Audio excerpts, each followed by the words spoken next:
Dark web internet का एक ऐसा हिस्सा है जहां सब कुछ एनोनिमस होता है, एनक्रिप्टेड होता है। ये बना था फ्रीडम ऑफ स्पीच और प्राइवेसी के लिए। Illegal market places, drug trade, hacking forums, fake passports, human trafficking, सब कुछ यहीं से शुरू हुआ। डार्क वेब पे एक भी गलत क्लिक आपकी पर्सनल और प्रोफेशनल लाइफ को बर्बाद कर सकता है। डार्क वेब का दरवाजा खोलना आसान है, पर उसको बंद करना मुश्किल। और कुछ दरवाजे ऐसे होते हैं जो बेहतर है बंद ही रहे। एक ऐसी जगह है जहां लोग अपनी पहचान छुपा लेते हैं।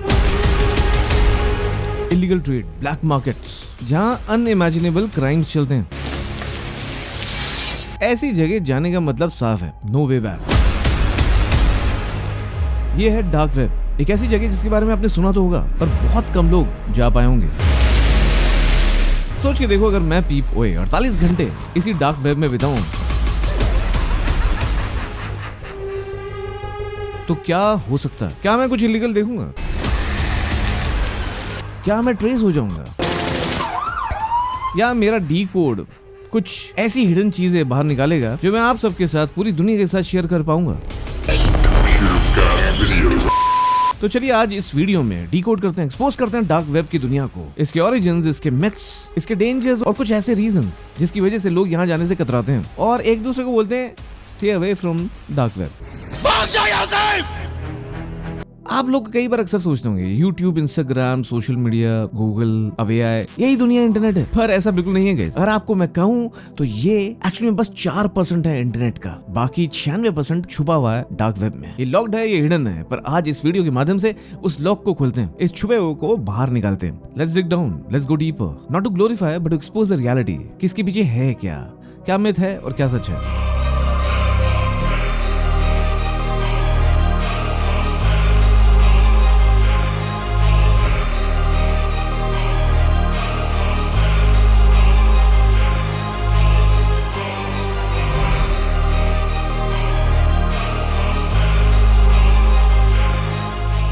मैं अब आपको एक ऐसी जर्नी पे ले जाने वाला हूँ जहाँ हम समझेंगे कि डार्क वेब का स्ट्रक्चर क्या है, ये बना कैसे, लोग इसे क्यों यूज करते हैं और सबसे इंपॉर्टेंट इसके डेंजर्स क्या हैं। चलिए मैं आपको लेके चलता हूँ इस दुनिया में डार्क वेब की।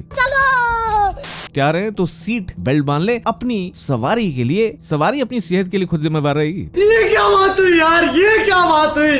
क्योंकि ऐसा तो नहीं है कि डार्क वेब ना भी जाए, पर ऐसी वीडियोस देखकर भी आप लोगों के टारगेट बन जाए।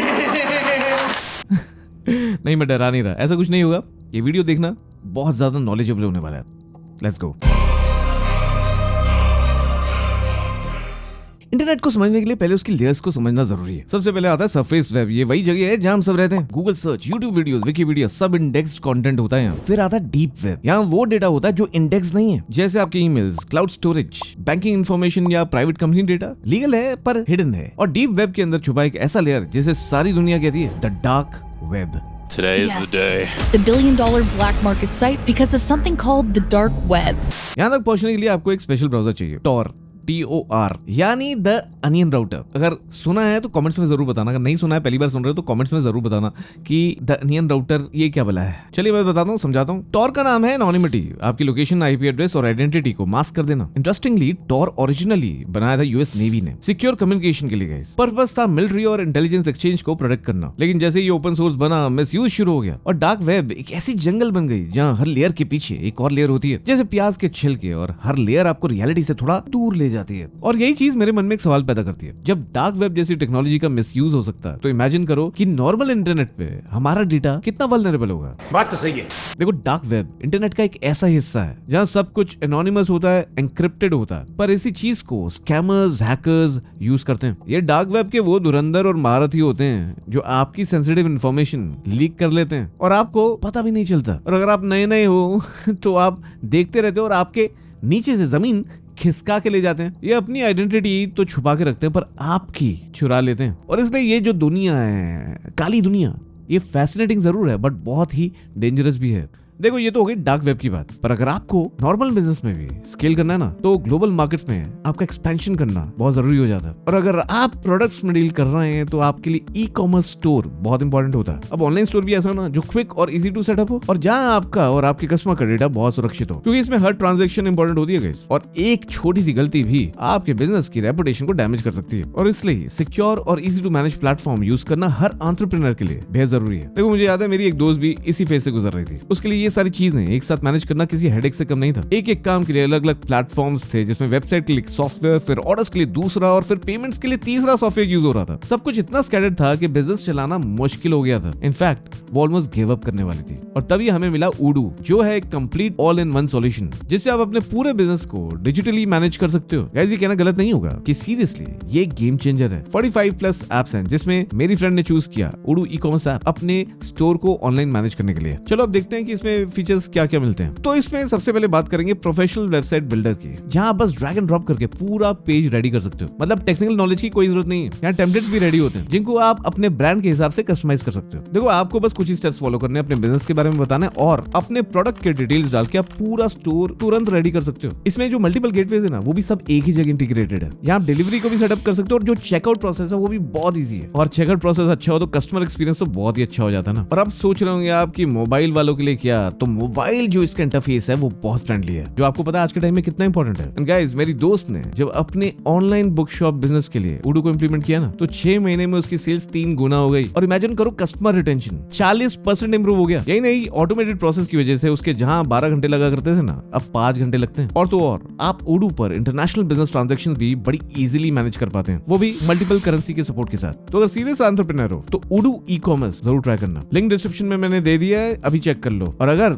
ऑनलाइन बिजनेस आज तक स्टार्ट नहीं किया ना, तो आज कर लो, बड़ा अच्छा मौका है। और अगर ऑनलाइन बिजनेस है तो आज से उसको स्मार्टली ग्रो करो। चलो वापस चलते हैं डार्क वेब की असली दुनिया में और देखते हैं कि कैसे इस दुनिया में फ्रीडम और मिसयूज के बीच में एक बहुत पेटेड लाइन है। और उसके लिए पहले बात करते हैं डार्क वेब की ओरिजिन्स और पर्पस की कहानी। तो देखो डार्क वेब का बर्थ एक नोबल इंटेंशन से हुआ था। ये बना था फ्रीडम ऑफ स्पीच और प्राइवेसी के लिए। जर्नलिस्ट, विसल ब्लोअर्स, एक्टिविस्ट जिन्होंने ऑप्रेसिव गवर्नमेंट्स के लिए आवाज उठानी थी, उनके लिए एक सेफ जोन था। अरब स्प्रिंग के दौरान 2010 से 2012 तक डार्क वेब ने हजारों एक्टिविस्ट की जान और आवाज बचाई। 2013 में एडवर्ड स्नोडेन जैसे विसल ब्लोअर्स ने यही टूल्स यूज करके सच दुनिया के सामने पेश करा। When you're in positions of privileged access, like a systems administrator for these sort of intelligence community agencies, you're exposed to a lot more information on a broader scale than the average employee.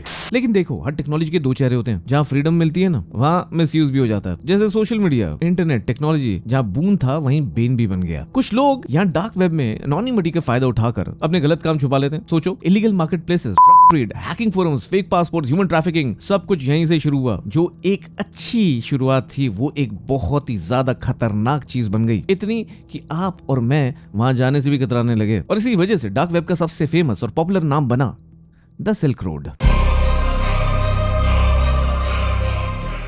It's called the Silk Road. Silk Road. A billion-dollar online marketplace for illegal drugs. eBay for drugs. The silk road dark web का Amazon जैसा market place था guys, जहां सब कुछ मिलता था, fake passport से लेकर बैंड तक। इसके फाउंडर रॉस उल्ब्राइट थे, जिसे लोग ड्रेड पायरेट रॉबर्ट्स कहते थे। The ringleader known as the Dread Pirate Robert. 2013 में FBI ने इससे बंद कर दिया। Today, the Department of Justice announces the takedown of the dark web market. और रॉस को लाइफ इम्प्रिजनमेंट मिली। ये एक ऐसा मूवमेंट था जिसने पूरी दुनिया को हिला दिया था। लेकिन उसके बाद एक नहीं, कई और सिल्क रोड्स आने लगे। अल्फाबेट, ड्रीम मार्केट, एगोरा, हर बार एक शटडाउन होता और दूसरा खुल जाता, जैसे कोई खेल चल रहा हो गाइस। आपने सुना होगा कई ऐसी पॉर्न वेबसाइट्स भी होती हैं जो बंद होती हैं, पर फिर नए दिन, नए सर्वर, नए डोमेन के साथ शुरू हो जाती हैं। और गवर्नमेंट कुछ भी कर ले, उनका कुछ नहीं बिगड़ता। कोई एजेंसी, कोई अथॉरिटी कुछ भी नहीं कर पाती। ये सर्वर्स शुरू होते हैं, खत्म होते हैं, किसी को कुछ पता भी नहीं चलता। इनको ट्रेस आउट करना बड़ा मुश्किल हो जाता है। अब और थोड़ी सच्चाई सुनाता हूँ। रेड रूम्स वाली स्टोरीज मोस्टली फेक हैं। ये अर्बन लेजेंड्स हैं, जहाँ लोग सोचते हैं कि लाइव टॉर्चर वीडियोस दिखाए जाते हैं। असैसिन्स टू हायर वाली स्टोरीज भी अक्सर स्कैम्स होती हैं गाइस। ये सब फेक है। ये एक्चुअल डार्क वेब नहीं है। और टोटल एनोनिमिटी का जो आइडिया है ना, वो भी सरासर गलत है। लॉ एनफोर्समेंट लगातार डार्क वेब में घुसकर काम करते हैं। FBI, यूरोपोल, इंटरपोल एजेंसीज यहाँ एक्टिव हैं दिन रात। जो लोग सोचते हैं ना कि वहाँ वो इनविजिबल हैं, वो अपनी गलत फहमी में जी रहे हैं। डार्क वेब जितना मिस्टीरियस लगता है, उससे ज्यादा क्योटिक और डेंजरस है। अब जरा बात करते हैं कि आपको यहाँ एक्चुअली में मिलता क्या है। डार्क वेब एक मैसिव ब्लैक मार्केट है जहां stolen credit card data, leak databases, hacked email IDs, fake passports, malware और फिशिंग किट्स सब कुछ मिलता है। आप किसी हैकिंग सर्विस को हायर कर सकते हो, इलीगल सॉफ्टवेयर खरीद सकते हो और बिना ट्रेस के पैसे भी ट्रांसफर कर सकते हो। पर सबसे आम चीज है स्कैम्स। सोचो आप कुछ खरीदने जाते हो, पैसे देते हो और कुछ हाथ भी नहीं आता। कई मार्केट प्लेसेस तो यहाँ सिर्फ क्रिप्टो चुराने के लिए बने होते हैं और एस्टिमेट से देखा जाए तो लगभग 80% मार्केट प्लेसेस फेक ही होते हैं। और फिर आता है सबसे डिस्टर्बिंग पीस, और वो है ह्यूमन ट्रैफिकिंग और चाइल्ड एक्सप्लॉयटेशन नेटवर्क्स। जब मैं रिसर्च कर रहा था इस पूरे टॉपिक के बारे में, तो यहाँ कुछ इमोशनल स्टोरीज भी मिली गाइस, और इसी से पता चलता है कि कोई कैसे चीज कब घिनौनी हो जाती है पता ही नहीं चलता। ये वो हिस्सा है जहाँ डार्क वेब लिटरली डार्क बन जाता है। एक बार अगर आप एक्सीडेंटली भी ऐसे फोरम्स पर पहुंच गए ना, तो लीगली और मेंटली दोनों तरह से आप खतरे में पड़ सकते हो, ध्यान रखना। और यही है जिसकी वजह से कई लोग बोलते हैं मत जाना, बिकॉज क्यूरियोसिटी जो है ना, आपको ऐसी जगह ले जाती है जहां आपको लेने के देने पड़ सकते हैं। देखो, डार्क वेब एक साइकोलॉजिकल ट्रैप भी है। शुरू होता है क्यूरियोसिटी से, बस देख लेता हूं क्या होता है, और खत्म होता है गिल्ट, फियर और रिग्रेट में। क्योंकि आप सीरीज में ऐसे देख जाते हो जहां आपको आदत पड़ जाती है, लत पड़ जाती है, और कब आप उसमें गुम हो जाते हो आपको पता ही नहीं चलता कि ये चक्रव्यूह में जो घुसे हो उसे बाहर कैसे निकलना। Unless you are a journalist, whistleblower या साइबर सिक्योरिटी एक्सपर्ट, आपको वहां जाना कतई नहीं चाहिए। भाई की राय है, समझ लो। अगर अपना डार्क वेब एक्सपीरियंस शेयर करना है तो कमेंट्स खोलें।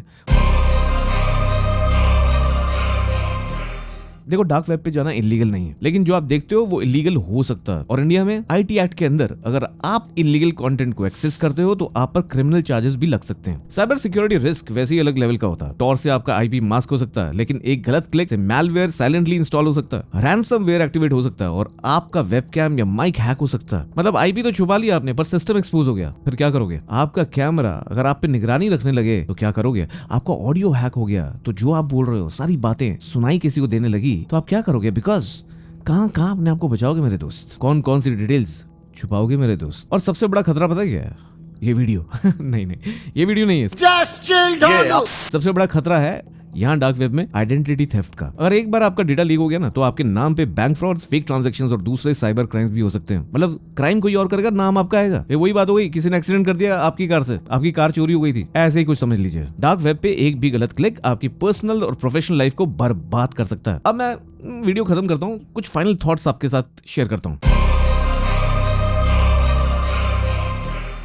क्यूरियस होना, जिज्ञासा रखना गलत नहीं है। बीइंग इंक्विजिटिव ये कतई गलत नहीं है, पर हम सभी जानना चाहते हैं कि दुनिया का डार्क साइड लगता कैसे। पर फ्रीडम और इलीगैलिटी के बीच में बहुत फेडेड लाइन होती है मेरे दोस्तों। डार्क वेब एक मिरर की तरह है। एक तरफ दिखाता है कि इंसान कितना क्रिएटिव हो सकता है और दूसरी तरफ कितना क्रूअल है ये भी बताता है। एक साइड पर एक्टिविस्ट सच बोलने के लिए अपनी जान रिस्क पे लगाते हैं, तो दूसरी साइड पे लोग सेम एनोनिमिटी को यूज करते हैं क्राइम्स करने के लिए। मैं बस इतना कहना चाहता हूँ कि नॉलेज लेना जरूरी है, माना, लेकिन उस नॉलेज को मिसयूज करना क्या जरूरी है? नहीं। डार्क वेब का दरवाजा खोलना आसान है, पर उसको बंद करना मुश्किल। और कुछ दरवाजे ऐसे होते हैं जो बेहतर है बंद ही रहे। दोस्तों, जाते जाते एक ही बात बोलूंगा, डार्क वेब का सच सिंपल है, लेकिन स्केरी भी तो है। ये कोई मूवी नहीं है, ये रियल दुनिया का डेंजरस कॉर्नर है जहां एनोनिमिटी का फायदा भी होता है और नुकसान भी। डार्क वेब सिर्फ एक डिजिटल नेटवर्क नहीं, ये ह्यूमन नेचर का रिफ्लेक्शन है। कुछ लोग यूज करते हैं सच के लिए और कुछ लोग गलत करने के लिए। अगर आप जर्नलिस्ट, विसल ब्लोअर या साइबर सिक्योरिटी एक्सपर्ट नहीं हो तो वहां क्यूरियोसिटी से जाना कभी सेफ नहीं है। एक गलत क्लिक, बस एक गलत क्लिक आपकी लाइफ बर्बाद कर सकता है बाबू। तो ये था डार्क वेब का सच मेरे 48 घंटों की रिसर्च के बाद। अगर आपको ये वीडियो यूजफुल लगा हो तो आप ये चैनल सब्सक्राइब जरूर करें, इस वीडियो को लाइक करें और शेयर करें अपने दोस्तों के साथ, और उनको भी बोल दें, भाई तू बात कर रहा था डार्क वेब की, जाना मत। और कमेंट में एक बात जरूर बताना कि क्या मैं पूरा स्क्रीन रिकॉर्डिंग करके अपना एक्सपीरियंस डार्क वेब पे रिकॉर्ड करके आपके साथ शेयर करूं। और हाँ, तो लाइक करके कमेंट छोड़ देना और बोल देना कि भैया कर लो, हमें तो देखना है भैया। आप फंसो या जो भी हो आपके साथ, हमें नहीं पता, पर आप हो बेखौफ, आप भी कर सकते हो। हमको बचा लो, नहीं तो हम कर देंगे। ऐसे ब्लैकमेल भी कर सकते हो कमेंट में। कमेंट पढ़ूंगा, रिप्लाई भी करूंगा। याद रखना, इंटरनेट का हर कॉर्नर सेफ नहीं होता है। ये वीडियो डाउनलोड कर लेना, सेव कर लेना, कहीं डार्क वेब वाले आ गए और ये डिलीट करवा दिया तो